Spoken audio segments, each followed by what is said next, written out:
There are no secrets to success. It is a result for preparation, hard work and learning from failure. It means सफलता का कोई रहस्य नहीं होता है, यह तैयारी करी मेहनत और असफलता से सीखने का परिणाम होता है। जी हाँ दोस्तों, मैं आशीष कुमार, मैं अपना यूट्यूब चैनल दी हाई फाई स्टडीज में आप लोग का स्वागत करता हूँ। आज का मेरा पहला वीडियो जिसमें मैं आप लोग को इंग्लिश टॉपिक पढ़ाने जा रहा हूँ जीरो लेवल से, जिसमें अल्फाबेट वर्णमाला पढ़ाऊंगा। आज मैं आप लोग को अल्फाबेट वर्णमाला, अगर अल्फाबेट कहते किसे हैं, अल्फाबेट वर्णों के समूह को अल्फाबेट कहते हैं, यानी वर्णमाला कहते हैं। वर्णों के समूह को वर्णमाला कहते हैं। और वर्णमाला ए से लेकर जेड तक जितने भी एबीसीडी होते हैं उन्हें हम वर्णमाला कहते हैं। ना इनके बिना कोई मीनिंग भी नहीं बन पाएगा। दुनिया का जितना भी वर्ड है वो सारे अल्फाबेट से ही बनते हैं। अल्फाबेट का दो प्रकार होते हैं, वावेल और कॉन्सोनेंट। वावेल को हम स्वर कहते हैं और कॉन्सोनेंट को व्यंजन कहते हैं। वावेल किसे कहते हैं? जिनका उच्चारण स्वतः होता है उन्हें हम वावेल कहते हैं। जैसे ए ई आई ओ यू।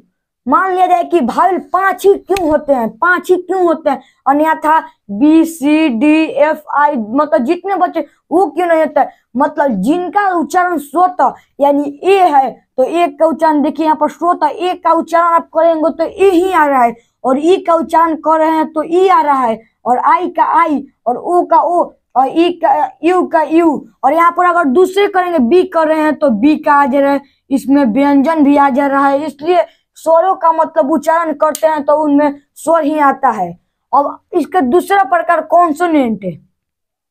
दूसरा प्रकार कॉन्सोनेंट। कॉन्सोनेंट को हम हिंदी में व्यंजन कहते हैं। कॉन्सोनेंट किसे कहते हैं? जिनका उच्चारण स्वरों की सहायता से होती है उन्हें व्यंजन कहते हैं। मतलब जिनका उच्चारण स्वरों की सहायता से, अन्यथा वो सिर्फ अकेला ही नहीं, वो किसी का सहायता ले रहा है, यानी वो स्वर का सहायता ले रहा है, उसे हम कॉन्सोनेंट कहते हैं। कॉन्सोनेंट का एग्जाम्पल में बी सी डी, आगे ईटी से जाना था, डी के बाद जितने वावेल को छोड़कर आएंगे उन्हें, यानी बी में देखिए यहाँ पर ई का मात्रा आ रहा है, हर्षई का मात्रा आ रहा है, तो ये तो स्वर हो गया, इसमें स्वर का भी मात्रा आ जा रहा है। और यहाँ पर सी में भी हर्षई का मात्रा आ रहा है, सी, और ये वावेल और व्यंजन दोनों से मिलकर बने हैं। और डी में भी यहाँ पर हर्षई का मात्रा आ रहा है, यानी दोनों वावेल और कॉन्सोनेंट दोनों शब्दों से मिलकर बना है। और लास्ट चलते हैं सेमी वावेल। सेमी वावेल का मतलब होता है अर्ध स्वर। अर्ध स्वर मतलब अर्ध स्वर जिसका उच्चारण कभी कभी स्वरों की तरह हो और स्वर कहलाता है, यानी उसमें स्वर भी आ जाता है, इसलिए स्वर और व्यंजन दोनों की सहायता से हो जाता है, इसलिए उसे हम सेमी वावेल कहते हैं।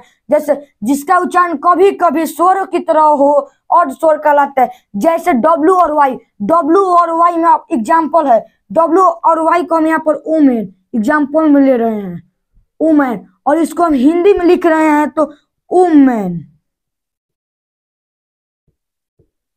ओमेन लिख रहे हैं। तो यहाँ पर देखिए पहला वर्ड हम लोग का स्वर आ जा रहा है, और यहाँ पर और दूसरा भी आप लिखेंगे तो इसमें यहाँ पर वॉच लिख रहे हैं तो वॉच में आपका आ जा रहा है, यहाँ पर व्यंजन भी आ जा रहा है और यहाँ पर स्वर भी आ जा रहा है, इसलिए दोनों से मिलजुल कर बना है, इसलिए हम इसको सेमी वावेल यानी बीच का कहते हैं। इसे वावेल और कॉन्सोनेंट दोनों के बीच का कहते हैं, इसलिए सेमी वावेल दोनों के बीच हो जा रहा है, इसलिए सेमी वावेल।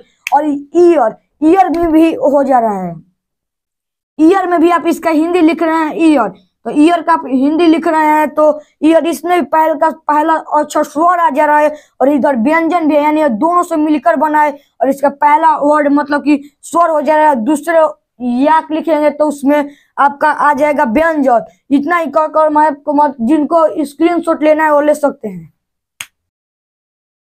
चलिए हम फिर दूसरा बार इसको बारीकी से और समझा देते हैं, और एक बार समझा देते हैं।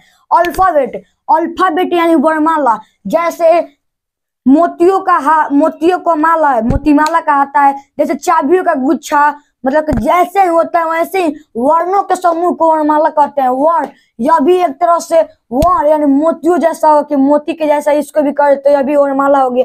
जैसे मोतियों के माला को मोतीमाला कहते हैं, वैसे ही वर्णों के समूह को वर्णमाला कहते हैं। जैसे ए से लेकर जेड तक जितने भी संसार में वर्ड है, मीनिंग है, सब अल्फाबेट से बनते हैं। ए से लेकर जेड के बीच तक जितने भी मीनिंग आते हैं उतने से ही बनते हैं। अल्फाबेट के दो प्रकार होते हैं, वावेल और कॉन्सोनेंट। वावेल को हिंदी में स्वर कहते हैं और कॉन्सोनेंट को हिंदी में व्यंजन कहते हैं। भावेल किसे कहते हैं? जिनका उच्चारण स्वतः होता है, मतलब जिनका उच्चारण स्वतः हो, दूसरे का मतलब कि सहारा नहीं लेते हैं, वो खुद मतलब उनका उच्चारण हो जाता है। जैसे मतलब खुद से ना सर? हाँ, स्वतः मतलब खुद से। इसका example A E I O you, मतलब ए का मतलब इसका अगर आप हिंदी में लिख रहे हैं तो ए आ रहा है, ई लिख रहे हैं तो हिंदी में ई ही आ रहा है, और आई का आई ही आ रहा है, और ओ का ओ, और यू का यू आ रहा है। इसका अगर पहला अक्षर स्वर ही है, स्वर है, इसलिए हम इसे स्वर कहते हैं, भावेल कहते हैं। और दूसरा कॉन्सोनेंट यानी व्यंजन, जिनका उच्चारण स्वरों की सहायता से होती है उन्हें हम कॉन्सोनेंट कहते हैं। जैसे बी सी डी एफ, मतलब जितना बचे रहे भावेल को छोड़कर वो सब सारे कॉन्सोनेंट ही हैं। जैसे बी है तो बी में आप देख रहे हैं यहाँ पर बी है तो ब के ऊपर हर्षई के मात्रा है यानी स्वर आ गया, ब का हर्षई में इस हर्षई का मात्रा है यानी स्वर आ गया। फिर यहाँ पर सी है तो स में भी हर्षई की मात्रा आ रहा है तो यहाँ पर भी सी हो जा रहा है, और डी आ रहा है तो डी में भी तो हर्षई का मात्रा हो रहा है, और इत्यादि, मतलब इतना। और सेमी भावेल तीसरा प्रकार से मतलब कि दूसरे से लिया गया सेमी भावल। सेमी भावल का मतलब होता है अर्ध स्वर, दोनों के बीच का अर्ध स्वर। अर्ध स्वर किसे कहते हैं? यानी सेमी भावल, जिसका उच्चारण कभी कभी स्वरों की तरह हो, अर्ध स्वर कहलाता है। यानी स्वरों की तरह, जैसे यहाँ पर स्वर में देखिए ए आ जा रहा है, ई आ जा रहा है, आई आ जा रहा है, ओ आ रहा है, यू आ रहा है। वैसे यहाँ पर ओमेन एग्जाम्पल मिल रहे हैं, ओमेन यहाँ पर ईयर आप एग्जाम्पल मिल रहे हैं। तो यहाँ पर अगर इसको हम हिंदी में लिखते हैं तो देखिए ओमैन आ रहा है, ओमैन। इसको आप हिंदी में किए तो पहला अक्षर स्वर आ रहा है ना, हिंदी में किए तो इसका पहला अक्षर स्वर ओमैन। और यहाँ पर ईयर है तो ईयर में भी कर रहे हैं तो पहला अक्षर स्वर आ रहा है, और इतना यहाँ पर ईयर में स्वर आ रहा है, यानी यह भी अर्ध अर्ध अर्ध स्वर है, सेमी भावेल। और इसके एग्जाम्पल है डब्ल्यू और वाई।